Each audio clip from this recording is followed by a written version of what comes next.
Here is a question. Read it carefully and think about the answer. Let us solve it step by step. Let us begin solving this step by step. Step 1. Identify compound A.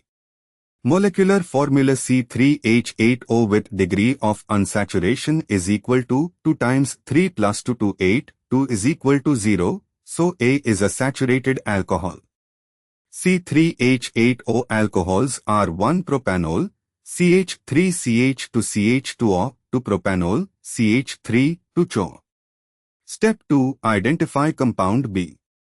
Oxidation of A with acidified K to Cr2O7 gives B with formula C3H6O, 1 degree of unsaturation, likely C is equal to O.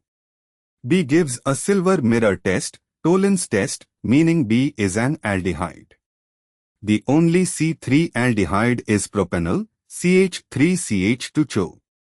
Therefore A must be 1-propanol, CH3CH2CH2O, which oxidize to propanol. Step 3. Reaction of B with semicarbazide, NH to NH-CONH2, in the presence of sodium acetate. Aldehydes and ketones react with semicarbazide, NH to NH-CONH2, to form semicarbazones. The reaction is RCHO plus NH to NH-CONH to RCH is equal to NNH2 plus H2O. For propanol, CH3CH2CHO, the product C is CH3CH2CH is equal to NNH2. Step 4. Match with options. Option A. CH3CH2CH is equal to NNH2 corresponds exactly to the semicarbazone of propanol. Step 5. Why other options fail?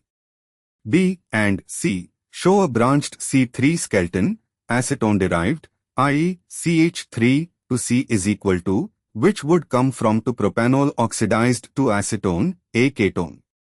But acetone does not give a silver mirror test, contradicting the given data for B, D, CH3CH to CH is equal to NCON to has the connectivity reversed, NCN order wrong for a semicarbazone, this resembles a different derivative.